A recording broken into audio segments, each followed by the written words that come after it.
آپ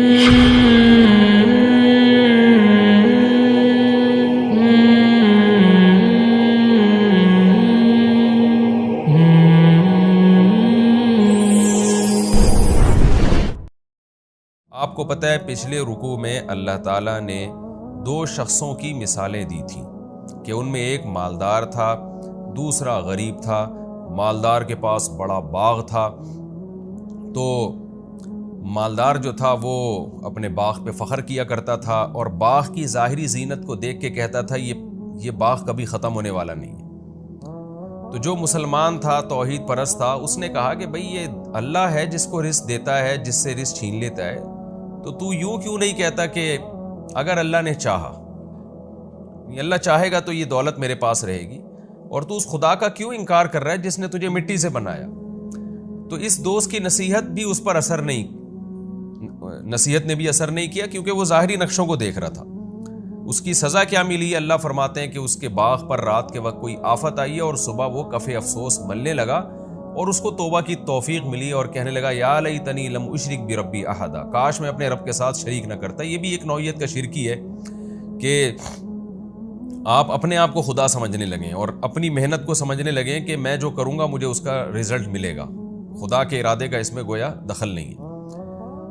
تو یہ قرآن نے ایک مثال دی ایک باغ کی، جو کہا جاتا ہے کہ شام کے شہر رملہ میں، کوئی رملہ شہر ہے، وہاں پر یہ باغ کا واقعہ ہوا ہے، بعض مفسرین نے لکھا ہے، واللہ عالم۔ اب قرآن مثال دے رہا ہے اس رکوع میں کہ اس باغ کو تو تم نے نہیں دیکھا اور اس مثال کو بھی نہیں دیکھا، لیکن اس سے ملتی جلتی مثالیں تو تم صبح شام اپنی آنکھوں سے دیکھ رہے ہوتے ہو۔ اور وہ مثال کیا ہے؟ کھیتیاں، لہلہاتی کھیتیاں۔ تو اللہ فرما رہے ہیں کہ کیا کوئی دنیا میں ایسی لہلہاتی کھیتی تم نے دیکھی جس پہ زوال نہ آیا ہو؟ ہر کھیتی کو اگر اپنے حال پہ چھوڑ دیا جائے تو رزلٹ میں کیا ہے؟ وہ خشک ہو کے ختم ہو جاتی ہے۔ یہ اس سے پتہ چلتا ہے دنیا دار فانی ہے۔ نہیں، جب آپ دیکھتے ہیں نا زمین میں ہل بوتے ہیں اور بہترین خوشنما کھیتیاں نکلتی ہیں، تو ہم تو چونکہ صبح شام یہ منظر اپنی آنکھوں سے دیکھ رہے ہیں کہ کھیتی نے آگے جا کے خشک ہونا ہے، پھر بالکل چٹیل میدان بن جانا ہے، ہم دیکھ رہے ہیں تو یقین کر رہے ہیں۔ لیکن اگر کسی کو فرسٹ ٹائم لایا جائے اور وہ لہلہاتے کھیت دکھائے جائیں تو وہ بھی یہ کہے گا بھائی یہ ہمیشہ ایسا ہی رہے گا۔ لیکن ہم اس دیکھ رہے ہیں دنیا میں کیسا زوال آتا ہے، زمین بنجر ہوتی ہے، خدا اپنی قدرت سے ہریالی پیدا کر دیتا ہے، حالانکہ اس بنجر زمین کو دیکھ کے لگتا ہے کہ کبھی یہاں کچھ پیدا ہو ہی نہیں سکتا، لیکن اللہ اپنی قدرت سے ہریالی پیدا کر دیتا ہے۔ جب ہریالی کر دیتا ہے، پھول بوٹے اس میں پیدا ہوتے ہیں، تو اس کو دیکھ کے لگتا ہے کہ یہ ہمیشہ ایسے ہی رہے گی، لیکن کچھ ہی وقت میں اللہ اس کو چٹیل میدان بنا دیتا ہے۔ تو یہ دنیا میں اتنی اکھاڑ پچھاڑ ہے، دنیا میں اتنا اتار چڑھاؤ ہے، تو تم اپنی موجودہ حالت اور اپنی دولت اور اپنی شہرت اور اس دنیا کی رنگرلیوں کو دیکھ کر دھوکے میں کیوں پڑے ہوئے ہو؟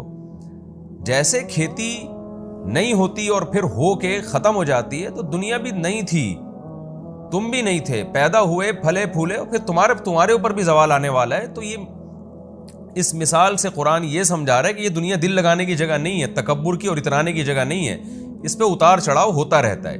اس لیے قرآن آگے مثال دیتا ہے وَاضْرِبْ لَهُمْ مَثَلَ الْحَيَاةِ الدُّنْيَا، اے نبی آپ ان کے لیے بیان کر دیجئے دنیاوی زندگی کی مثال، کہ یہ دنیاوی زندگی جس پہ تم فخر کرتے ہو، دولت، شہرت اور لالچ اور ان سب چیزوں کے پیچھے بھاگ رہے ہو، کماء، اس کی مثال تو اس پانی کی طرح ہے، انزلناہ من السماء، جس کو ہم نے آسمان سے اتارا۔ یعنی صرف پانی کی طرح نہیں ہے، یہ پانی اور اس کے بعد جو کھیتیاں وجود میں آتی ہیں ان کی طرح ہے، اس پورے منظر کی طرح ہے جس کو آگے قرآن بیان کر رہا ہے۔ فاختلط بہ نبات الارض، پھر اس پانی سے زمین کی نباتات پھلتی پھولتی ہیں، ان میں ایک رونق پیدا ہوتی ہے، لیکن پھر اس کے بعد نتیجہ کیا نکلتا ہے؟ فاصبح حشیما، اس کے بعد دوبارہ وہ ریزہ ریزہ ہو جاتی ہے، تذروہ الریاح، اور پھر ہوائیں اس کو بکھیر رہی ہوتی ہیں، کوئی حال نہیں ہوتا اس کا، ہوائیں ایسے بکھیر رہی ہوتی ہیں۔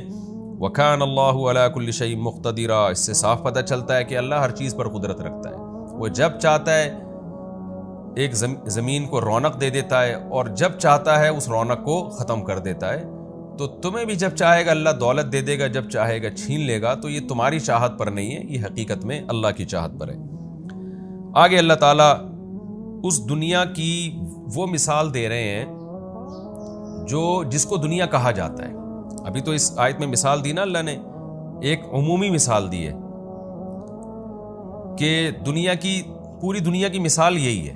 اب چونکہ دنیا میں دو چیزوں کو بہت زیادہ فوکس کیا جاتا تھا خاص طور پر اس دور میں, آج ان میں ایک چیز کو فوکس کیا جاتا ہے دوسری کو نہیں, لیکن اس زمانے میں لوگ فطرت پہ تھے, لہذا دو چیزوں کو دنیا سمجھتے تھے, ایک دولت اور ایک اولاد کی کثرت, جن میں خاص طور پر بیٹوں پہ بڑا فخر کیا جاتا تھا.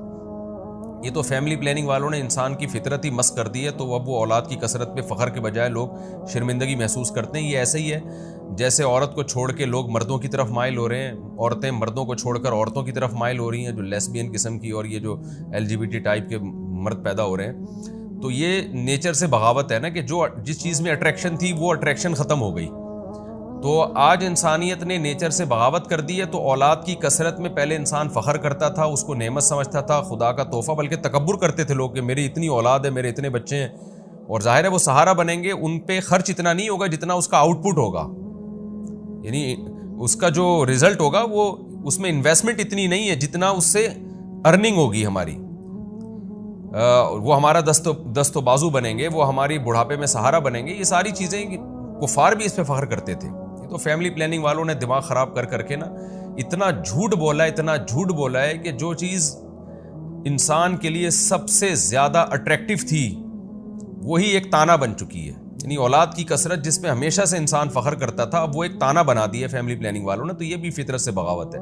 لیکن قرآن چونکہ اس دور میں نازل ہو رہا ہے جب لوگ اپنی فطرت پہ تھے, تو قرآن مثال وہی دے گا جو نیچر کے مطابق ہوگی. اس لیے اب قرآن دنیا کی ان دو چیزوں کی مثالیں دے رہا ہے جو دنیا میں سب سے زیادہ قابل فخر سمجھی جاتی ہیں. اس کی مثال دے کے قرآن کہتا ہے کہ المال والبنون زینت الحیات الدنیا, مال اور اولاد. یہاں جو البنون ہے نا, بعض مفسرین نے اس کا ترجمہ اولاد سے کیا ہے, تو پھر اس میں بیٹیاں بھی داخل ہیں. اس کو کہتے ہیں صنعت تغلیب. جیسے والد کے لفظ میں ہم جب تثنیہ بناتے ہیں تو والدین, کیا مطلب؟ دو والد, یعنی ماں کو بھی والد ہی کے لفظ میں داخل کر لیا. تو یہاں بھی البنون یہ گویا کہ ایک علامت ہے, اس میں بیٹیاں بھی داخل ہیں, اولاد کے معنی میں استعمال ہوا ہے. تو اس کی مثال اردو میں بہت آسان دیتا ہوں میں. ہم کسی سے پوچھتے ہیں آپ کے بچے کتنے ہیں, تو بچے میں بچیاں بھی داخل ہوتی ہیں. حالانکہ جو آپ کی لڑکیاں ہیں ان کو بچی کہا جاتا ہے یا بچیاں کہا جاتا ہے, بچہ نہیں کہا جاتا. بچے جو ہے بچہ کی جمع ہے. تو کیا مطلب؟ مذکر کا لفظ استعمال ہوتا ہے, مراد اس میں داخل جو مؤنث ہیں وہ بھی ہوتے ہیں. تو البنون کا مطلب کیا ہے یہاں پر؟ اولاد. اس لیے بعض مفسرین نے اس کا ترجمہ کیا ہے کہ مال اور اولاد یہ دنیاوی زندگی کی زینت ہے, اور بعض نے اس کو اپنے ظاہر پر رکھا ہے کہ نہیں جی, چونکہ دنیاوی زندگی کی زینت بیٹیاں نہیں سمجھی جاتی تھیں, اور وہ لوگ بیٹوں پہ فخر کرتے تھے کہ وہ ہمارا سہارا بنیں گے. بیٹیوں پہ وہ فخر نہیں کرتے تھے, بلکہ عرب تو بیٹی کی پیدائش پر ان کے منہ سیاہ ہو جایا کرتے تھے. تو قرآن نے ان کے لحاظ سے ہی مثال دی ہے, یہ بتانے کے لیے کہ تم جن بیٹوں پہ فخر کر رہے ہو اور جس اولاد پہ فخر کر رہے ہو, اصل چیز اعمال ہے. تو یہ چیزیں فخر کرنے کی نہیں ہیں, شکر کرنے کی ہیں. بہرحال وہ تو قرآن اور سنت میں ہمیں بتایا گیا ہے کہ اولاد کی کثرت یہ قابل فخر نہیں ہے, لیکن قابل شکر بہرحال ہے. اب تو فیملی پلاننگ والوں نے اس کو قابل شکر بھی نہیں رکھا. تو قرآن کہہ رہا ہے المال والبنون, کہ دنیاوی مال و متاع یہ فنا ہونے والی چیز ہے. تو اس میں دنیا میں سب سے امپورٹنٹ چیز جو سمجھی جاتی ہے, اٹریکٹیو چیز سمجھی جاتی ہے, جس پہ لوگ بہت زیادہ تکبر کرتے ہیں, اتراتے ہیں, وہ ہے مال اور بیٹے. تو اللہ کہتے ہیں زینت الحیات الدنیا, یہ سب دنیاوی زندگی کی زینت ہے بھائی. اور دنیا کا ہم نے تمہیں مثال دے دی ہے کہ یہ فنا ہونے والی ہے. یہی اولاد تمہیں کل قبر میں اتارے گی, اور یہی مال جب بغیر جیب کے کفن پہنایا جائے گا نا اور تمہیں قبر میں لٹایا جائے گا, تو یہی ساری اولاد تمہاری جو ہے یہ سارے تمہاری جائیدادوں کے حصے بخیے کر کے کھا رہی ہوگی. تو اس لیے یہ دنیاوی زندگی کی ایک زینت ہے. زینت کیا ہوتا ہے کہ وہ چیز جو دیکھنے میں اچھی لگتی ہے, چاہے حقیقت میں اچھی ہو یا نہ ہو. آگے کیا ہے پھر سوال پیدا ہوتا ہے, اللہ پھر وہ چیز جو صرف زینت نہیں ہے بلکہ حقیقت سے اس کا بڑا گہرا تعلق ہے اور وہ واقعی ہمارے لیے فائدے مند ہے, تو وہ کیا چیز ہے؟ اللہ فرماتے ہیں والباقیات الصالحات, باقی رہنے والی چیزیں وہ نیک اعمال ہیں, خیر عند ربک, وہ تیری رب کی نظر میں ان چیزوں سے زیادہ بہتر ہیں. یعنی اولاد سے اور مال سے زیادہ بہتر کیا ہیں؟ وہ ہیں باقی رہنے والی نیکیاں, کیونکہ وہ اس لیے بہتر ہے, ظاہر ہے سب سے پہلی بات ہے وہ باقی رہنے والی ہیں. تو ثواباً وہ ثواب کے اعتبار سے بھی, یعنی بدلے کے اعتبار سے, وَخَيْرٌ عَمَلًا، اور ان سے آپ زیادہ امیدیں بھی لگا سکتے ہیں۔ آپ نہ اولاد سے بہت زیادہ امیدیں لگا سکتے ہیں کہ آپ اولاد سے لوگ امیدیں لگاتے ہیں نا کہ یہ کر کے دیں گے، یہ یوں کما کے دیں گے، یہ ہمارے کام آئیں گے، ہو سکتا ہے کام نہ آئیں آپ کے، اور یہ بھی ممکن ہے کہ وہ آپ کی زندگی میں ہی مر جائیں، آپ کے بڑھاپے سے پہلے ان کی موت واقع ہو جائے۔ اسی طرح مال یہ چھن بھی سکتا ہے، یہ مال آپ کو نقصان بھی پہنچا سکتا ہے، مال قتل و غارت کا ذریعہ بن سکتا ہے، ہو سکتا ہے آپ کے مالدار ہونے کی وجہ سے کوئی آپ کو قتل کر کے چلا جائے۔ تو مال اور اولاد کے بجائے آپ امیدیں کس سے لگاؤ؟ نیک اعمال سے، کیونکہ تیرے رب کے نزدیک نیک اعمال سے امیدیں لگانا یہ زیادہ بہتر ہے، اور نیک اعمال پہ جو آپ کو فیوچر میں بدلہ ملے گا وہ اولاد اور مال کے بدلے سے زیادہ بہتر ہے۔ اولاد اور مال کا بدلہ کیا ہے؟ آپ سمجھتے ہو میرا مال ہوگا تو فیوچر میں اس کے بدلے میں مجھے یہ ملے گا، میری اولاد ہوگی تو فیوچر میں اس کے بدلے میں مجھے یہ بینیفٹس ملیں گے۔ تو اللہ کہتے ہیں اعمال پر جو تمہیں مستقبل میں فائدے ملیں گے وہ زیادہ ہیں ان کے اعتبار سے۔ تو اس لیے نہ مال پہ فخر کرو نہ اولاد پہ۔ مراد اس سے صرف مال اور اولاد نہیں ہے، دنیا کی کوئی بھی نعمت وہ سب اس میں داخل ہے۔